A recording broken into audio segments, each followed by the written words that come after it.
That's the thing about acting, is that you show pleasure on one level, but on another level you can show another emotion, like say anger or contempt. When you smile, you might smile with a little bit of sneer, just a tiny bit, and people see that and they know that something's wrong. I mean, like an actor doesn't have to know that, they just do it. But an animator totally has to know that. That's what acting's about, that's what great animation is about, that's what I try to teach. Today we will be interviewing Chris Landreth. Chris is a Canadian filmmaker, animator, who began as an engineer and ended up with an Oscar in his pocket. Here is what he has to say about his style and art in general. So Chris, welcome to Ljubljana. Hi Anja, nice to be here. Okay, what do you think about Ljubljana? Do you like it? So far, yeah. It's like the perfect size, perfect artistic mix, and it's just a beautiful city. My first question would be, so how does it come that you ended up in animation? What was the drive that you decided to do this? Like animation as a whole thing, kind of maybe a little unusual. I didn't go to art school, animation school of any kind. My background is mechanical engineering, and that's what I was doing back in the 1980s. And I had this kind of, I don't know, a midlife crisis, but I was only in my 20s then. You know, why am I doing this very technical, mathematically oriented stuff when I really like drawing? I was drawing, doing exhibitions of drawings locally in the city where I was going to university and working afterwards. Found that there was this almost non-existent, it was just starting program in computer graphics, and this was in maybe 1989 or 1990. And I started hanging out in this laboratory just on my own. And the result of that was that I made this, I started learning programming for doing computer graphics, animation, and I did a little film. It's called The Listener. It's like a little 1-minute film, and it totally changed everything for me, because then it's like, wow, now I'm doing real characters in computer animation, and not many people were doing that at the time. So I found myself in this niche that was kind of cool, and I got sucked into it at that point. I moved to Canada. I got a job with a company making animation software. It was called Alias at the time. And it was a great time because they were in the process of making this brand new piece of software that would revolutionize, animation, called Maya.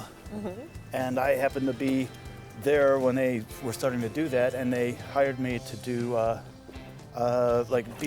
I don't know what exactly, well, they called me an expert user. And I made a kind of deal with them that I'll be your expert user if you let me do short films. Okay, that's a good deal. It was a really good deal. Yeah. That's a lame idea. Stick with me here. Your actions and your memories are created for you. Because I'm fictional. What offers you the technique that you can tell your story? Because you are doing, in your stories, in your films, like research the subconsciousness of human being. Why did you decide, what offers you, what possibilities offers you the technique you use? The technique is part of what I do. The thing that really drives me is getting a sense of realism in my films, like that you're immersed and that you're there and it's three-dimensional, but there's an imagery that's real and not real at the same time.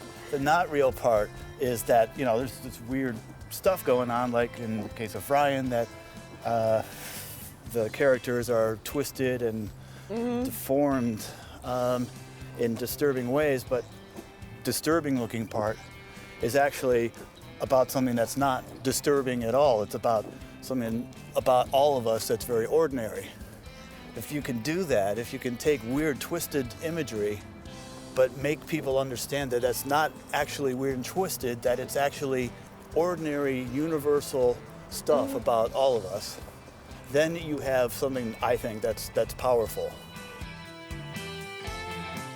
Yeah, graphical, or is it just, you know, your, I don't know, like, yeah, that's an animation on Animateka.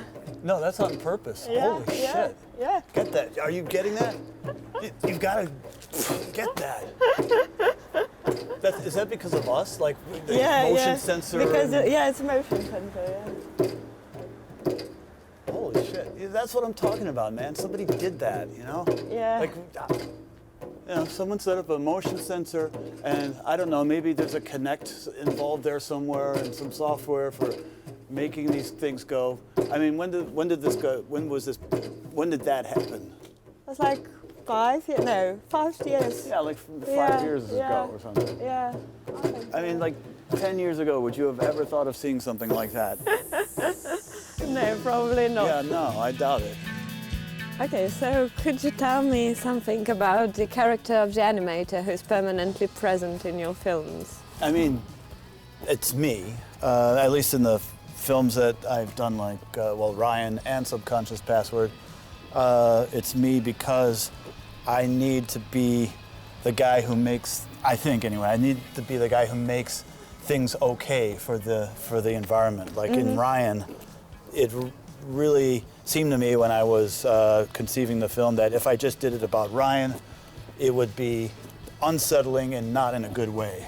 It would be like a freak show. I'm in there and I look kind of like a freak. I don't think I'm that much of a freak.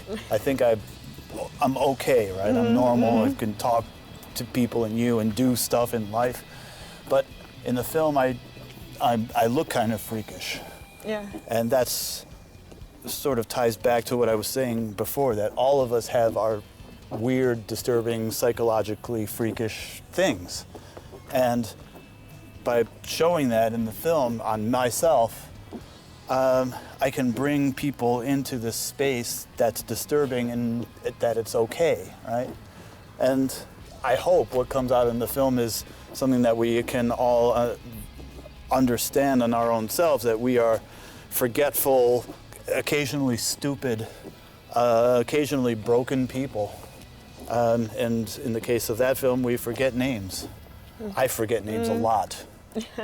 That's why I went through a real effort with these guys to get, you know, and I've already forgotten 2 of the 3 names. I remember Igor, and Simone, right? Yeah. And then the last one is the tough one because it ends with that ch sound. It's a blush. Blush. It is. Yeah. It's blush. Oh, wow, Yes. that's great. All right. Yeah. Okay. That's what that film is about. I really do hope that you get back into some serious creative work. That was one thing I wanted to say. Earlier we were talking about realism in your work, but the most realistic part of your characters are the faces, because they are like really, really real. So what's up with the faces? I mean, I spend put a lot of attention into those things about our faces that make us expressive and emotional. And I mean, I don't know if that's beautiful face, but it's kind of flat, you know. No, it's beautiful. Don't get me wrong. But the thing that makes faces relatable are those tiny things that happen when you blink, or when your eyes shift just a little bit, or when you smile, like you're smiling right now, and it's a great smile. But that's what we all do. Like when we're being social, we all smile a little bit, and there's pleasure that shows up in a face, and it's not just in the mouth part. Like the rest of the face kind of lights up. The eyes kind of, a little bit of like this kind of thing happens, and we don't know that, we don't really see that, but we can feel it in a person. And an animator has to know that kind of stuff, or should know that kind of stuff. Like if there is a little bit of unhappiness and you're still smiling, that's the thing like about acting, is that you show pleasure on one level, but on another level you can show another emotion, like say anger or contempt. And if you know how to animate that sub-level of emotion, like for example, when you smile, you might smile with a little bit of sneer, just a tiny bit, and that like people see that and they know that something's wrong, and they pick up on that. And if an actor shows that, I'm going to show an example in my class, a really good example of like this from this scene from a movie with actress Julianne Moore, and it's great, and people laugh because it's a great comic moment, but you don't know why it's funny, because she's doing this weird thing with her face. I mean, like an actor doesn't have to know that, they just do it. But an animator totally has to know that. That's what acting's about, that's what great animation is about, that's what I try to teach. What are you doing now, and what are your interests? Actually, I'm interested if you are just going to go deeper and deeper in the subconscious world you have created, because I think it's like a red line, because there are, you know, like the same characters. There's a clown there and over there, and I know. What are you going to do? Are you going to go? Well, I mean, I do a few things right now. The thing that's taking up a lot of my time is actually not filmmaking at the moment. I told you I got out of doing, technical stuff to get into art stuff, but guess what? I'm getting back into technical stuff, and I am doing research with the University of Toronto. It's research in computer science, but animation, and it is about like facial animation. So like one. The piece of research I'm doing right now is how we talk, how we form words with our faces. So I'm still doing the face stuff, but it's about like the way that we pronounce words and how we use our muscles in our face to make all of what they're called phonemes, that universal phonemes. And what we want to do with that is make it easier for animators to animate speech. We call this thing Jolly, J-A-L-I, and it actually stands for something. But that's a way of like taking an actor's voice. Like they go to a sound studio and record a voice, or it's you just talking into your like iMic or whatever, and your character talks. So it's what's called automatic or procedural voice lip sync thing. So that's what I'm doing at the moment. So that's the research part, but I'm still doing filmmaking. I'm in the middle of a project. I don't know how much I can talk about it, but I will say just a little bit.